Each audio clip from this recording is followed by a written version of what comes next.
In this video, I'm going to show you how you can fix spelling checker not working in Microsoft Word. If you find this video helpful, please like and subscribe to this channel. Alright, as you can see, Word is supposed to usually highlight spelling mistakes and then underline and also help me to autocorrect. But in this case, mistakes in this Word document have not been highlighted. If you are facing the same situation, just go ahead and open your Word document and then click on File.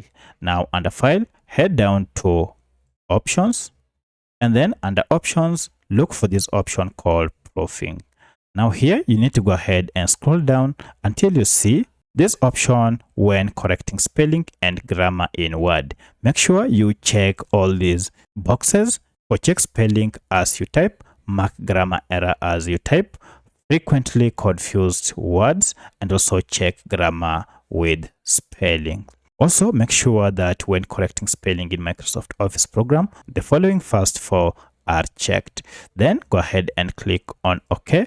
And now, if you go ahead and open your Word document, you should see we have now some of the words that have been flagged for spelling mistakes have been highlighted. So that's how you can turn on or fix word spelling checker problem not working in Microsoft Word. If you have any other question, kindly let me know in the comment section. Otherwise, thanks for watching and let's meet in the next video.